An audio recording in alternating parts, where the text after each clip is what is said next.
This man's name is Joseph Spencer. He recorded this interview in 1989. He was dying, and he actually died the following year in 1990. It's the only time he's ever talked about this on camera. It's about 14 minutes long, and I'll just show you a few clips. But he's ex-CIA, and more importantly, he claims to be ex-Men in Black. And just check out what he's saying here. This transition in my life happened in 1970. The senior black project director was William T. Latham, who had worked under CIA Executive Director Richard Schlesinger. Latham stated that I was the perfect candidate for my new position. I was a foster child, and I had no connections to existing relatives. I had no friends or social life. It was easy for them to erase my past and provide me with a new identity. I gave myself to them as a priest would to his God. But first, my mind had to be erased. I was injected with various forms of mind-altering drugs, LSD, heroin, mescaline, morphine, sodium pentothal, and more. Drug-induced hypnosis followed with antegrade and retrograde amnesia. The goal was to program me to do two things: kill and forget. After 9 months of programming, I had become a man in black. What I later discovered was that not all the men in black were human. About a third were alien hybrids. Their distinctive feature was the absence of whites in their eyes, giving the impression of empty eye sockets. This unsettled me, and it took months to adjust to the reality of alien integration. My assignments largely dealt with UFO sightings and crash sites. In August of 1971, I witnessed my first UFO crash site just north of Edwards Air Force Base in California.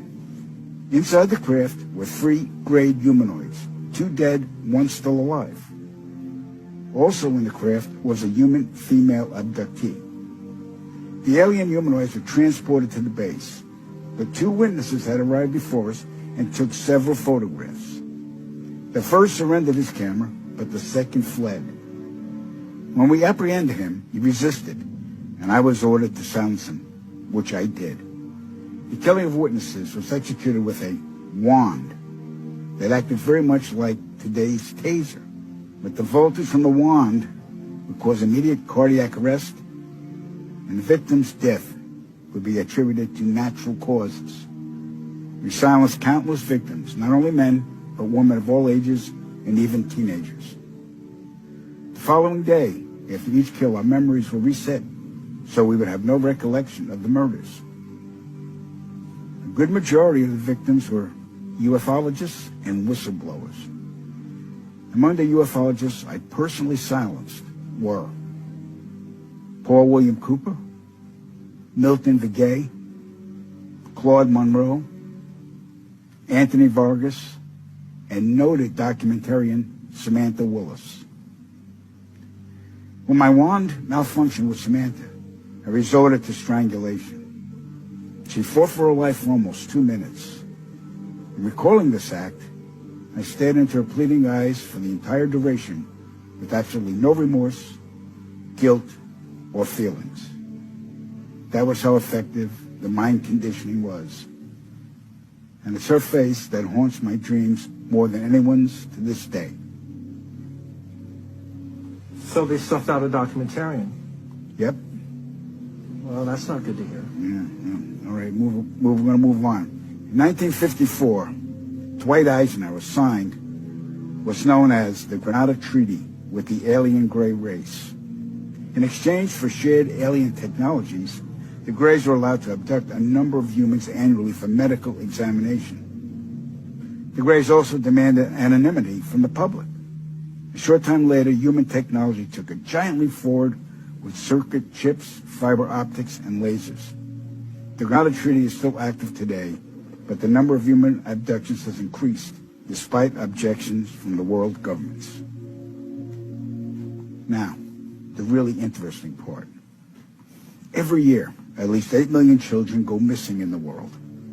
I can attest that 1/3 of them are abducted by government operatives and transported to any one of the 1,477 underground military installations on the planet, then imprisoned for the remainder of their lives. The children are subjected to biological and genetic experiments, dissections, and mutilations performed not by human scientists, but an alien gray species. During my stay at the Vanguard Underground Base north of Phoenix, Arizona, I witnessed many of these procedures. Because there's no form of anesthesia administered to the young patients, the halls reverberated with the screams of tortured children from morning to night. The ones that perished were incinerated in the installation's crematoriums. My point of contact at this base was Lieutenant Colonel Charles T. Leninger, and he was a human-alien hybrid. And get ready for this. In 1994, the World Population Summit in Cairo, Egypt, had 160 nations participate, where they all agreed that the human population was out of control and must be stopped because the world is running out of resources. An agreement was formed that would mandate the reduction of humans from 6 billion to 800 million by the year 2030. This meant finding a method or methods to wipe out nearly 95% of the population. Solutions were discovered, investigated, tested, then created, and have been in full force since. The procedures have been inflicted onto the human race are as follows. 1. Toxic levels of chemically enhanced fluoride have been secretly added to our drinking water over the last 20 years in every city and community on the planet. I personally oversaw the delivery of fluoride barrels to Denver, Chicago, Tampa, and Minneapolis water departments. The adverse effects of fluoride poisoning to the human body are numerous and debilitating. The effects to children is damage to their neurological development, among other serious ailments. 2. Man-made viruses and diseases. The AIDS virus, which was a designer byproduct of the American Disease Institute, was distributed through vaccines to the public in 1980. Instituted as a preliminary population control tactic, the results were successful and led to more lab-produced viruses that have since been unleashed onto the public. Among those is the development of a mutated version of the common flu to replicate the 1918 influenza pandemic that killed 40 million people.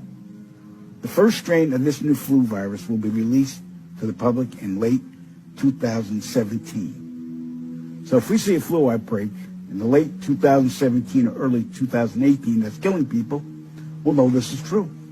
Right. 3. Killing us from the air with neurotoxins, barium chloride, cancer microbes, and viruses by way of chemtrails, released into the skies daily over all inhabited regions by military aircrafts. The effects of these toxins are severe and over time lethal, causing respiratory ailments, cancer, damage to the immune systems, and sterilization in men. Since the chemtrail plan was implemented, sperm count in men has dropped nearly 50%.